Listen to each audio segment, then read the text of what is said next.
This is Valentino and I've joined Diplo's revolution. Join Valentino as he counts down his top 10 records of the week.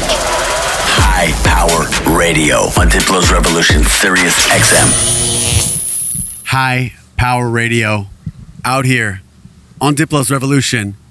Very special episode 200. And seeing as we're on Diplo's Revolution, I brought my homie Diplo onto the show. Hey, we're here for the first time. We're here live, literally sitting in a tree right now. We're in the treehouse. We're in the treehouse. I bet you a lot of like thinking and meditation gets done here. You ever come up here? This treehouse, I have only been up here like 3 times. My kids like to come up here, but we do in that one. That's been there for like 3 years. There's another treehouse. We have a bridge that goes through the trees. That one, my kids do meditate there. Like we had like a surf camp, and they laid down and they actually did meditate and like had a little chill yoga time. That's amazing. So we'll start out a little chronologically. You know, we've known each other for like, I think probably like 11, 12 years. But you know, before I knew you and before Mad Decent even existed, you know, you grinded. You were doing a number of things, and then I heard a rumor that before you were a musical artist, you were a sandwich artist. I was, yeah. At Subway. I was. How was that? I'm glad you knew that it's a sandwich artist. I really felt proud of my art, and honestly, it was a good job because the Subway in Orlando, Florida was open until like 4 a.m. So I got used to the lifestyle already of having to work every night from like 8 to 4 a.m. And it probably paid me just as much as DJing back then because I was not getting paid that well in Orlando. I was like lucky to get like $80 a night, $100 a night to DJ a party. So were you doing that at the same time you were DJing? Yeah, I wasn't doing very often. Maybe like once every 2 times a month maybe, but I was working at Subway like 4 times a week. Yeah. Was there a specific sandwich that was like your favorite to make? I was there a long time, a long time ago. We had just gotten the different breads in.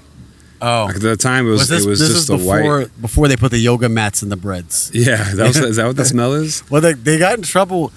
Subway got in trouble a couple times. Like one time it was like they were putting yoga mat material in the bread, and the other time was like, I never heard "Is of this that. real tuna?" Yeah, I didn't really do the yoga mat. I mean, I was actually vegetarian the whole time I was working at Subway, so they had like this one patty that was like, and by today's standards was so bad.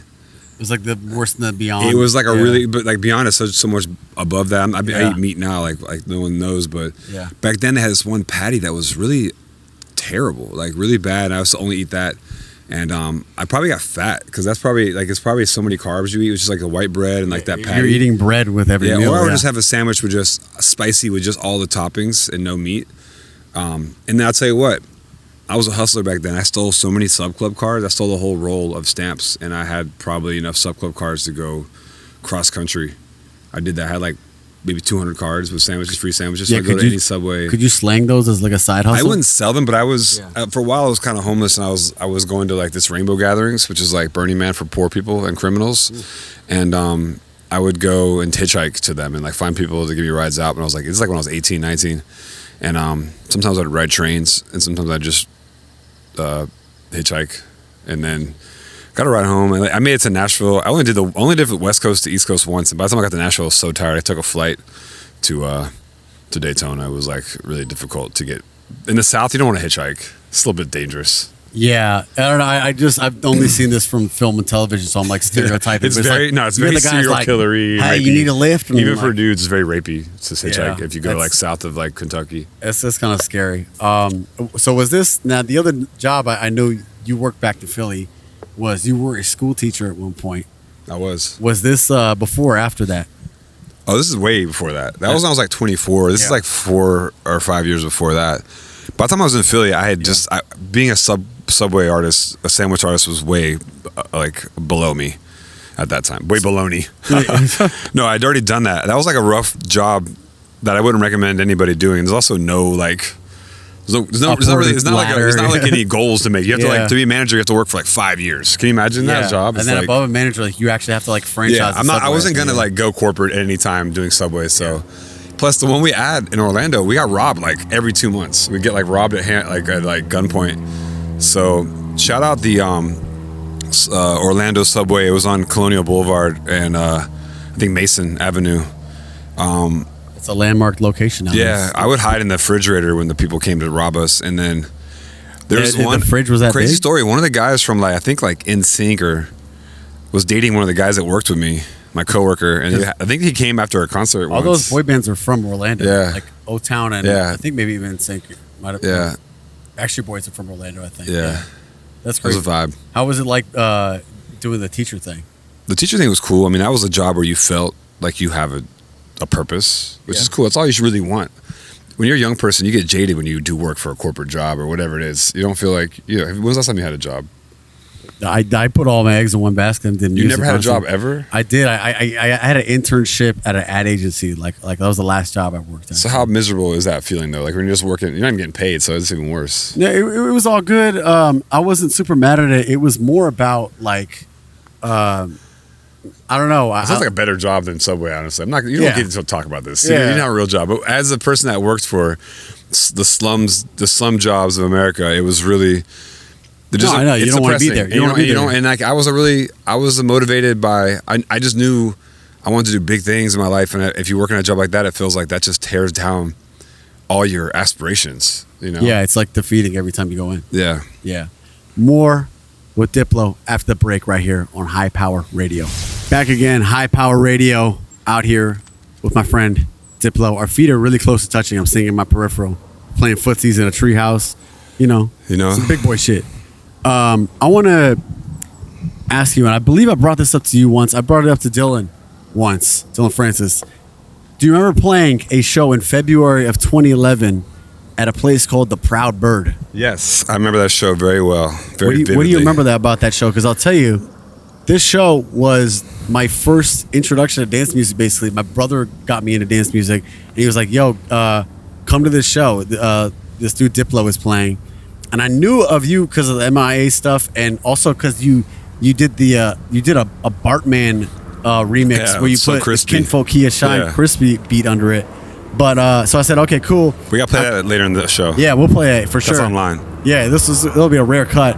But yeah, what do you remember about that night at the Proud Bird?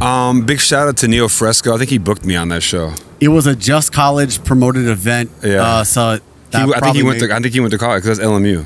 Yeah, I think it was LMU. That was like it was at LMU, which is a little known school. I think I never heard about it. So I played the show. Loyola Marymount University. Yeah, that's a LA school down by the airport.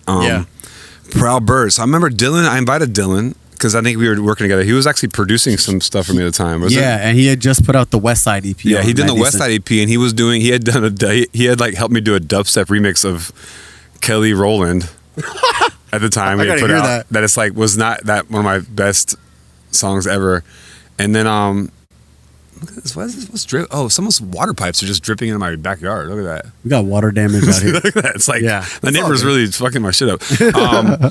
And I remember just being there, and Dylan was like so surprised because he's like kind of a raver. He was into dance music. He was into the Moomatone scene, but he was like, when I finished my set, he's like, I've never heard anybody play hip hop before, like with dance music, which is actually.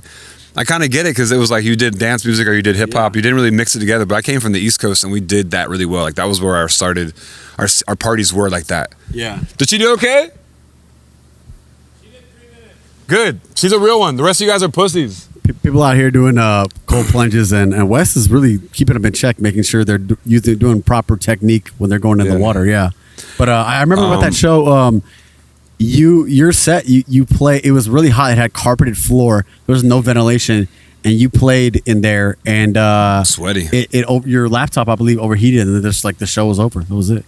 I mean, that's what happens sometimes. Those laptops used to really overheat, though. Those old like MacBooks. We used to. I would get. I had way less stress about playing a show after I've seen taking my laptop. So many laptops get fucked up. I've had like 2 laptops with champagne showers in Vegas. Oh, Jesus. I've seen Snake. He was like on Serato and laptop. Still uses it, yeah.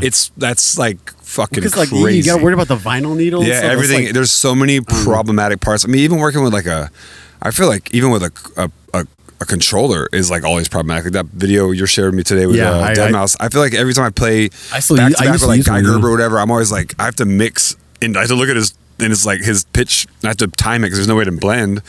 So every time I see guys use those things, I'm like, man, that's the hard work. But I think USBs are the future. It's also, you just go to shows with nothing in your pocket. We're going to leave with one quote from this, is that USBs are the future. Yeah, USBs, get a USB, guys. Get away from those turntables. Step back. Yeah. But it's cool because you can literally just show up with no tour manager, nothing, no headphones, just use your USB. Yeah, when people outside of that world ask me, like, what do you do? They're just like, oh, you just plug in a stick. And you're one thing that does suck about that, I don't want to get too technical on your podcast or whatever, but it's like one thing that does suck is I used to love the ease of changing genres, which is really great with Serato. It's not very great to search. You can't do searching very well even on the best ones, but you kind of have to. I'm at a point where I'm trying to lay out like just runs of songs. Yeah, or really very organized playlists. Yeah, which is still segmented to like how your brain works. But my brain doesn't work that well when it comes to organizing stuff, so it's like because really I had messy. a very general playlist. Like, it was just, I don't really tap into it much, but it was just called Ratchet.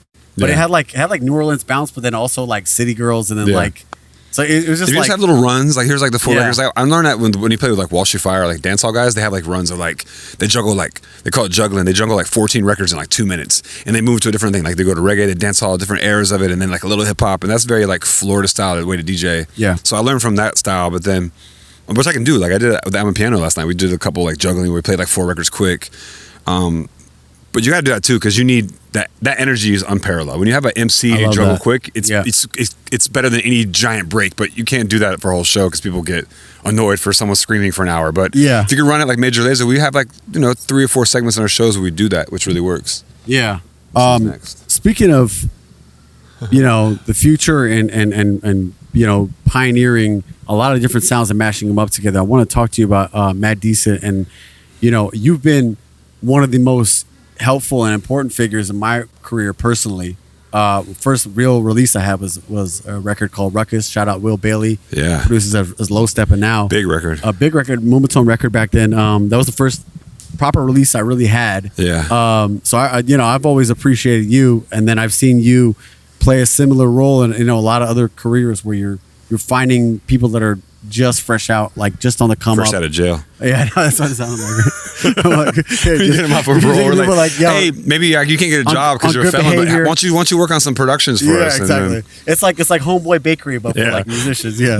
Paul Devereaux's always been a part of that. Shout out Paul Devereaux too. Yeah. The whole Mad Decent squad. There's so many great people. Jasper. Yeah. Goggins. I mean.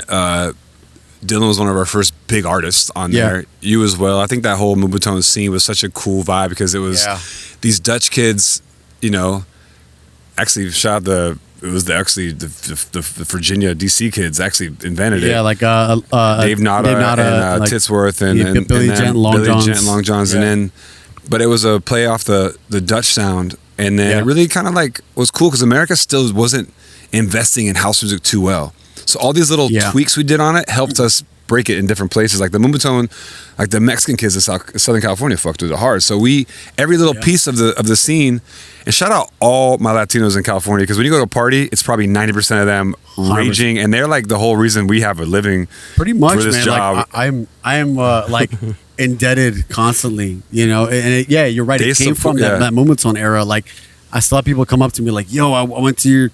You played at the Virgil, like a Mad Decent after party at like 2012. Because house music still had this like era of like sophistication and like it was a little snobby. But when we did our own things, we were playing our local records. It was ours. It was our culture. It was like the LA culture. It was Mad Decent. We had our culture, and that made it inclusive for people. Like this is ours. This is for us, and then we are still making friends with guys like Chucky and Afrojack, and I was collaborating with them. And I always felt like the scene people had their own feelings about what music was good and what they could be part of, but we always felt like everybody should be part of it. Everything should be inclusive. There shouldn't be any rules, and I think that's been my kind of like dialogue for the whole last 20 years of Mad Decent. We're almost 20 years old now. Yeah, that's crazy. That was sort of my next question actually was, is there something in particular, like not necessarily anything specifically, but like that draws you when you're looking for up and coming sounds, whether it's for the label side or whether it's just even for records that you're playing in your sets? I mean, when the label, I really shout out to Sam Skiar, who does the Higher Ground label. He's done a great job of helping to find producers in the house world and help them really realize that for me, you got to tell people that they don't need a label from the front, because they really don't. You don't need a label anymore. You can go straight to Beatport, YouTube. But what can we do for you at Mad Decent or Higher Ground? And if that seems feasible, then we'll help you with a project. We've had such a good success with Higher Ground. We have, I think, more records on Spotify playlists like Mint and Housework than any other house label right now. So we've done a really good job of really doing everything from Francis Mercier, Camille, like Afro tech records to like techno stuff like Ashy to a lot of female DJs like LPGOB, Carlita. I think we've done a really good job of making a great rounded label. And then people are shouting out. And then but other Mad Eastern acts, we've had some like 100 Gex. We've had so many cool records. We have Franklin Jonas has a record on Pizza Slam right now. We're doing some Japanese hip hop. We're just kind of like all over the place as usual. We're a classic indie label. Yeah. We do what we can because we can't really compete with majors. Every once in a while we have something like Major Lazer that we can kind of push, but we try to put out great records that people don't have a chance to hear. Yeah, that's definitely what sets Mad Decent apart. More with Diplo after the break. High Power Radio on Diplo's Revolution. High Power Radio back again with my boy Diplo. We're out here in a treehouse. Yeah, do you see that? Enjoying nature. Like, do you see it dripping? Oh yeah. I don't know where that's coming from. It's like someone's sewage in my backyard. Yeah, that could be like a health and safety code violation. You should or it's probably like water runoff, but it wasn't raining today, so I'm kind of like wondering. If you hit DWP and you tell them it's a safety issue, they'll come out. For sure. I don't want them to see this because I have so much illegal woodwork back here.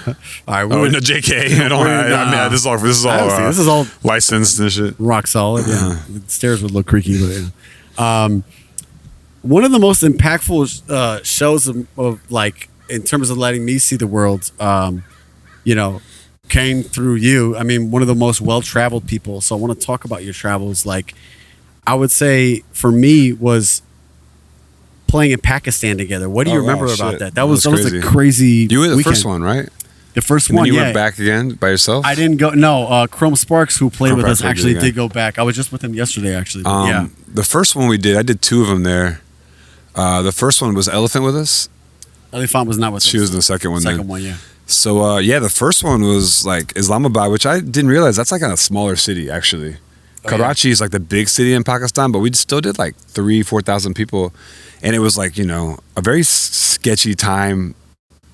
Now I think it's not that different, but back then you just was worried a lot more because it was a more you weren't aware of like the world back then, and so we had a lot of different ideas like what Pakistan and Iran and India, like what's happening there. And once you go there, you realize it's kind of like a bunch of bullshit. Like you realize how easy it is and how people are like, how there's like, it's not that spontaneous and crazy. Like there's a lot of control in those areas, and the kids were like really up to date with music and they were excited about culture. And I remember at the time, one of the biggest records was like Little Pump Boss. And we played our set. It was Gucci Gang. Gucci Gang. That was the biggest like pop I got out of the crowd was I played Gucci Gang for like 20 seconds. And I remember like the kids were like, that song had just come out. And I'm like, these kids were like all saying lyrics to Gucci Gang. So we're like, that's what I was asking before the show. I was like, man, like what are you gonna play? Like and they're like, well, all these kids got SoundCloud. That, like they listen to the same stuff as us. Everybody's got the same SoundCloud. That's the cool thing about this whole world is we all have YouTube. Doesn't matter where you are, and you can get a VPN even if you're in a weird place. That's true, yeah. So we're all connected now, and it's never been happening. When I was younger, you had to like go to message boards, and a couple people were on the internet. Yeah. Some people weren't, and then before that, you had to go to record shops. And I was selling like records by hand to hand to people back when I first started the label. So it was like right around the beginning of the internet, we were doing that. I think the cool part of it, and that was one of the things that convinced me to do that show was I saw the Major Lazer documentary when y'all went to Cuba, and how music is this medium that can kind of influence culture and even open people's minds to a degree and be a uniting force. Like that was one of the reasons I think I ended up being on that show. Yeah, that show was actually amazing. And I was gonna tell you what, the second time we went there, we I don't keep bringing back LSD, but I did a lot of LSD that first show. I remember that, and we like went to go buy carpets and stuff. We were like walking around. Pakistan was pretty cold. I was pretty cold that day. Yeah, I remember you were in the mountains and you were texting me videos of you like with a couple security detail. We had good security. We had some like they were like of course. Oh man, Pakistan and like, Iraq and stuff. There's so many like they were like Delta Force. Yeah, they were like local Pakistani army guys, but they really like knew their shit. I felt like my life was certainly safe back then. We did have some death threats the day of the show. And like, you sure you want to do? I was like, man, these guys were fucking internet Twitter finger pussies. Like no one. Those was people like mad in some other place. Nobody was really like from Pakistan. They were all the Pakistani people were super happy. Yeah. We had some internet threats that were going to blow the show up or whatever. We were like, well, you know what?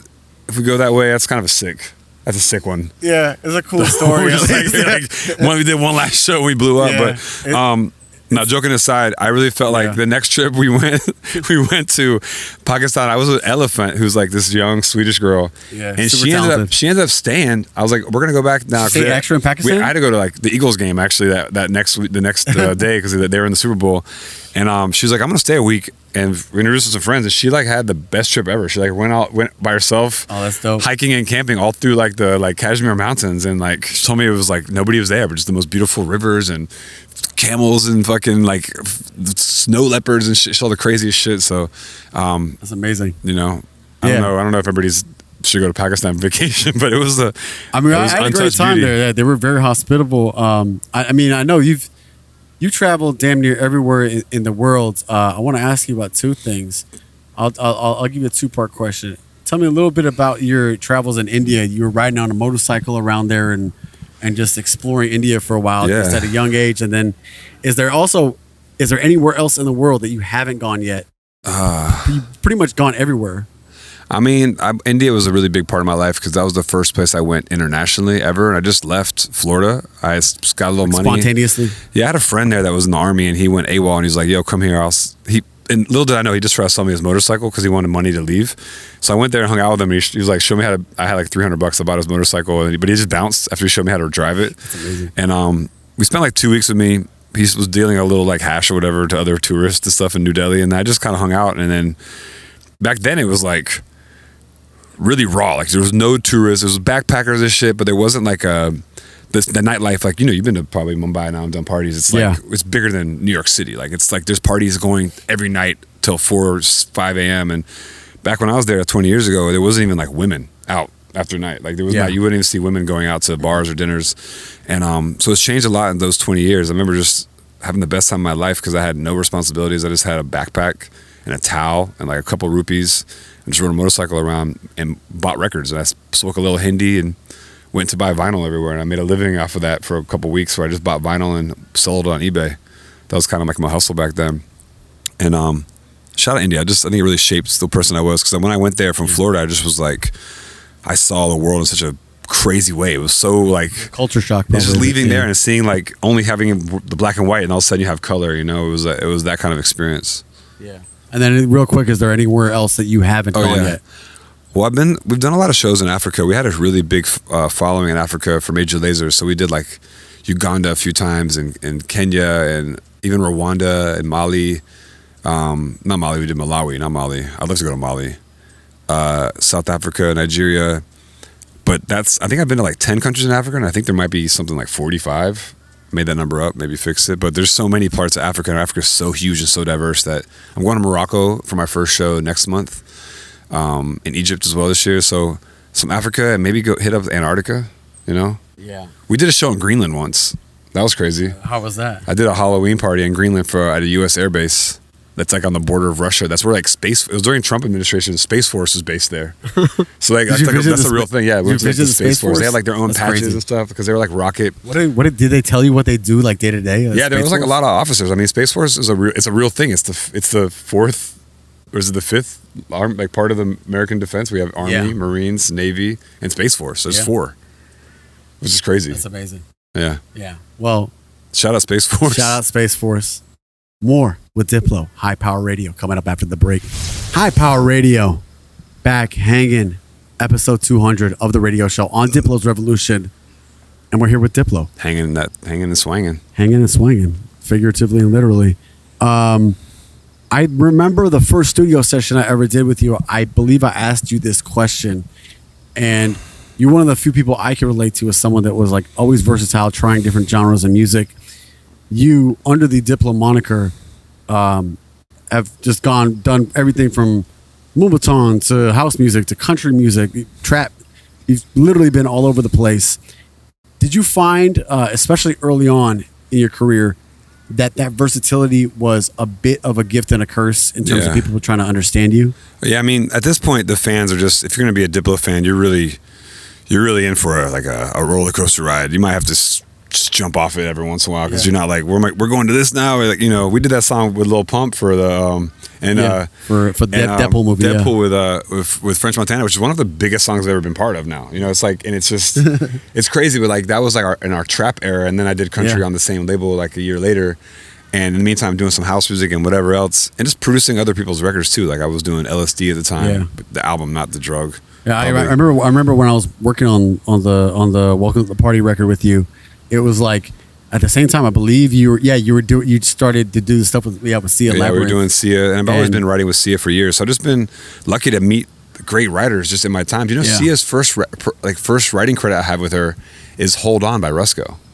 No Did you way. know that Sia sang that and wrote that originally? That's her vocal on it too. Yeah, at the time she was dating a girl, and the song was like about a boy, so she didn't want to sing it. And then we had Amber Kaufman sing it because we had just done "Get Free," and she liked it, and she changed a couple words. But that was like we recorded that in Atwater, Atwater, that little studio, the Beastie old Boys one, studio.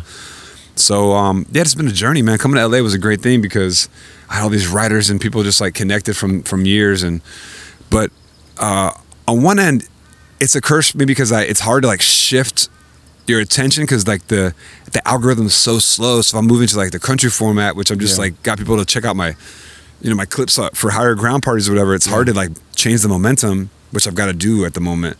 But at the same time, I've never been bored. I'm making music. I've never been stuck. I never felt like it's a chore. I've never felt like it's a job, and I've always been able to do whatever I wanted. And I think when I first started DJing, I always took chances, and I always like flopped on some different ideas or like records that didn't work, and I knew how to play it safe some places where it mattered, and I knew how to take chances. And now I probably take more chances than ever, and I think it pays off. Like you just get, the older you get, people like maybe go to a party and they trust you, and then your chances aren't that chancy because as a DJ you get better as you get older too. I think you understand crowd rhythms and what works, what doesn't, and some things like now you know what classics you have and what we've heard and what our classics in our world. When we first started, all the records were brand new. We just made up these. But that was the exciting thing about it. But dudes you couldn't tell what. We were playing demos all the time. We were playing literally demos, and you couldn't tell what the next genre of music to pop off in the next 3 months.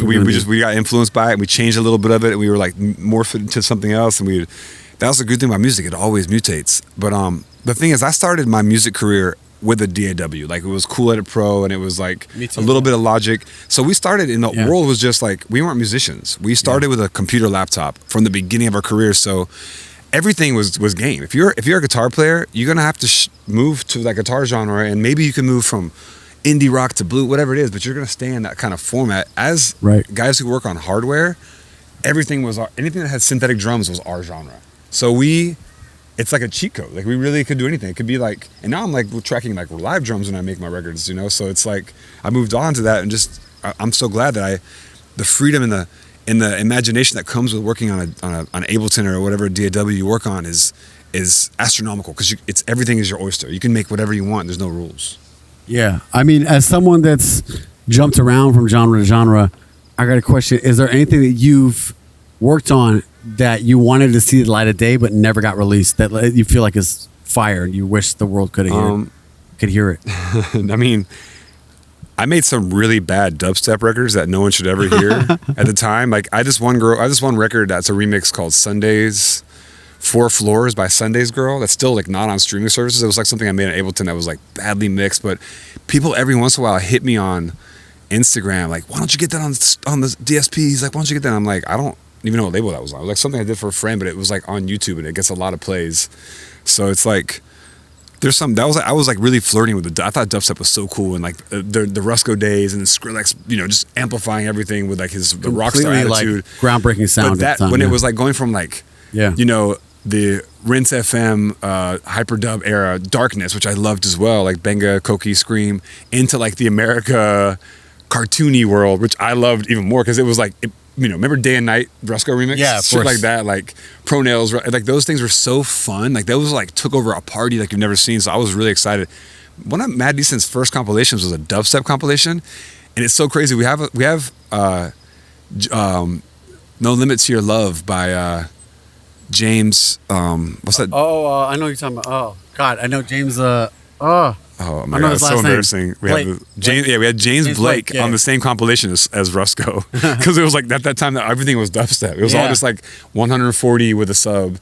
So we were like, how do we make this like people in America like get this? So I was like, we were like doing compilations of like unusual music that was coming out in the world at the time. Dubstep was like an unusual genre that only had a world in Bristol. I'm not sorry, like Brixton and like East London or whatever. So I've always been a guy fascinated with like genres, and when you introduce a genre to new people, it's only gonna make something crazy happen. Like Whether Right. it's I'm a Piano, which you played last night, that's like introduction of like kind of interesting sounds and electronic music to like traditional African house and kwaito. That's like, it's so weird. Some of the stuff's like almost like dubstep, like boom, boom. Like Some stuff has no real like defined drums to it. It's like there's no kick. It's just like it's very like weird electronic music that makes people go dance like crazy.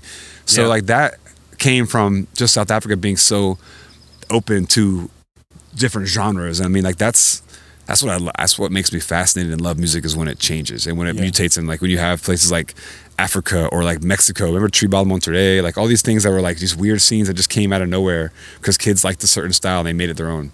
Yeah. I love that. Given all that, you know, right now seems like this state of dance music is, you know, the tech house stuff is popping. Like we got like the kind of big roomy trap millennium type shit that's popping off. Like, what do you see as being the next wave, as someone that's always been a champion of the next wave? Like, what do you think is the next wave? I've kind of just gone into, for myself, I've just kind of like moved into the higher ground parties, like really settling in with those and doing great bookings and doing back-to-backs with different people. Like I play with DJ Holographic and DJ Tennis at Miami Music Week, and just sets that can like groove for like hours, like 2 or 3 hours. Because I know me and you, we're like used to like, oh, we 45-minute set, hour set, bang, bang, bang, bang, bang, bang, bang, which I still can bang out a set. When I played EDC Mexico, I played before Martin Garrix. I'm like, try to do some house music. And I was like, you know what? I'm just gonna play some psytrance. Yeah. I can do it if I have to, you know what I'm saying? But like, I want to take people on a journey as I get older, and I think it's more fun. The music's like, it just has more of a groove to it. So I'm just more into like this deep, you know, Afro tech and deep house sound, as long as it's percussive and has like, you know, strong melodies and it's not just too soft. That's where I'm on right now. And then of course, there's always something weird coming up. Like I'm a Piano. I think it's such a great genre, and I think it's going to keep changing, and you're going to have some great pop records written in that world. And then let's bring back some dubstep, bro. Yeah, I think the way I see it is like the music, would the space and dance music will continue to get more polarized, and I think the house music will never go anywhere. It'll always have a place. But I think, like, you mentioned like 100 Gex, like people like, even like people like Amelie Lenz, like playing like super fast shit. Like that's kind of what's inspiring to me. I think like right at the current moment, it could change. 100 Gex is a great example of like every giving genre. A fuck. Yeah, I was watching I watched like the first. I got interrupted, but I was watching a bit of the Boiler Room set last night. Oh, they did Boiler Room? Yeah, check it out. It was like wild. It's like all over the place. Surf rock into ska, into dubstep, into like JPEG Mafia distortion. I mean, and there's still like so many great lo-fi, like guys like Ivy is it Ivy Park? Those guys, not Ivy. That's Beyonce's clothing label. It's called Ivy Lab. Ivy Lab, yeah. They like, got guys like really that. Do like slow, kind of grindy, dubstep like kind of thing. It's like kind of like lo-fi. I'm not even sure what kind of genre it would be, like future bass like kind of thing. But to me, it's like it's just, I don't know. I heard like a couple songs. Squiggly bass lines. I just think that's so sick. I remember I played Camp Question Mark, and I played records like that. I love doing some like lo-fi, drummy, slow, heavy, glitch mobby kind of thing. You know, like something kind like of grindy. That. Yeah. That's kind of a dope scene. I don't know enough about it to like really kill it when I play it, but like Burning Lemonade, those kind of guys. Yeah, they always got people on like to come up. Yeah. That's dope. That kind of vibe is sick. Well, we're gonna spend a little more time with Diplo after the break. More right here on High Power Radio. High Power Radio, back with more Diplo, and I'm gonna give you the floor. You can play any record you want, old or new. All right. What do you think you want to play? I think let's start with dropping the So Crispy Bartman remix, because this is my first exposure to the name Diplo. I'd never heard of who you were, I read about you in Rolling Stone magazine, and they talked about your production with MIA, and then they talked about this record, the Bartman. What a Can you remix. Explain the Bartman before we play it, because you need to give a little bit of context. I don't know. I think I was just like learning how to make mashups back then. I think it was one of the funniest things I did. I actually played the song because I think the Kim Folk Shine record wasn't big, but the beat was fire, right? The beat was like a mix of the Beastie Boys, Paul Revere, and it was a sick reverse beat. hi-hats, And I just thought like we put Bart Simpson on top for no good reason, because I just had the acapella. I had like a vinyl single. Yeah, Bart Simpson did like a rap single. Yeah, and I had that, and I just thought it was funny. So. Yeah, like my music's never been serious, even from the beginning. So this is a testament to that. This is the Bartman. What's the actual title? Is it just the Bartman by Diplo? I think it's Do the Bartman Crispy Diplo remix. Something like that by Diplo. Everybody, yeah, do the Bartman. Shake your body, turn it out. Check it out. Mama, I'm bad. I'm bad. Do the Bartman. Do the Bartman. Everybody back and forth and side to side. Do the Bartman. Do the Bartman. Pick your feet up off the floor, let them glide. Do the Bartman. Do the Bartman. Everybody back and forth and side to side. Do the Bartman.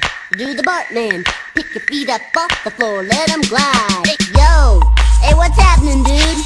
I'm a guy with a rep for being rude, terrorizing people wherever I go. It's not intentional, just keeping the flow. Fixing test scores to get the best scores. Dropping banana peels all over the floor. I'm the kid that made delinquency an art.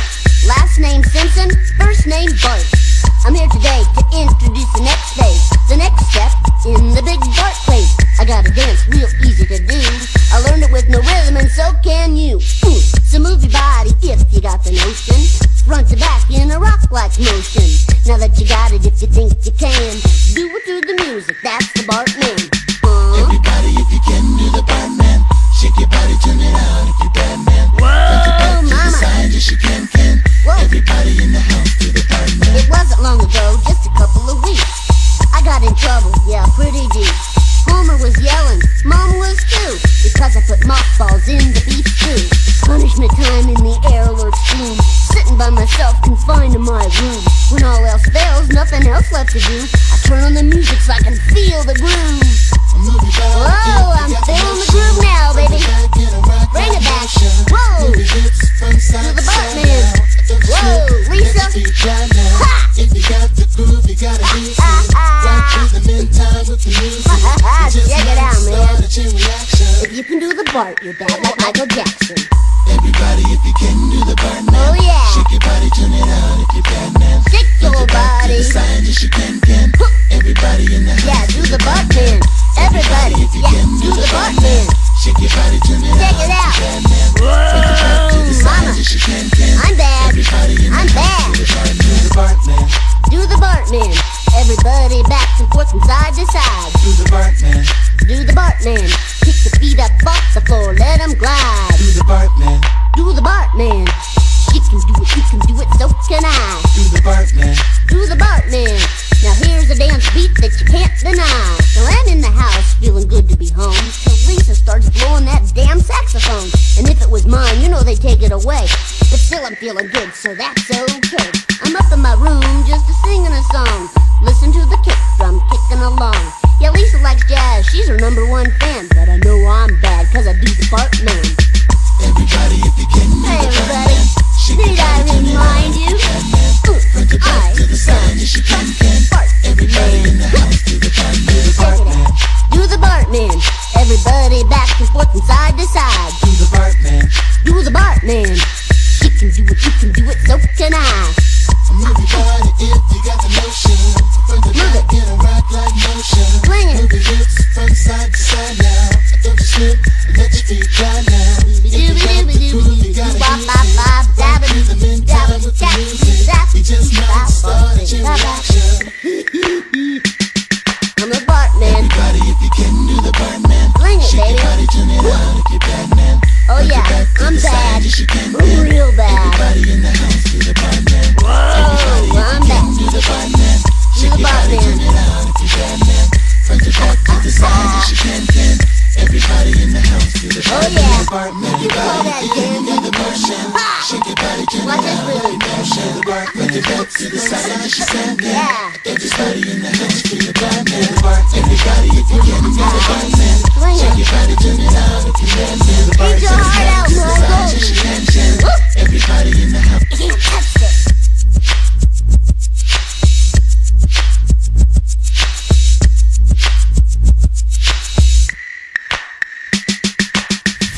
High Power Radio out here with Diplo in the wilderness. We're getting wild.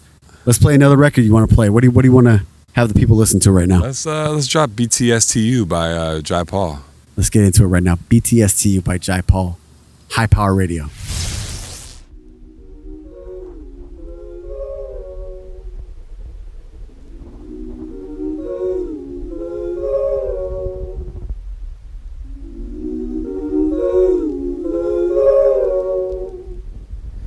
The fog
High Power Radio, out here with Diplo. As y'all know, we've worked on music together, a bunch of music together. Let's play a house record we did in Bali where I got food poisoning. You didn't see much of me because I was food poisoned. Yeah. But a song came out of us hanging out in Bali, and it's called Just Your Soul. Let's get into it. Woo!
Hey, this is Diplo. I'm here with Valentino Khan, High Powered Radio.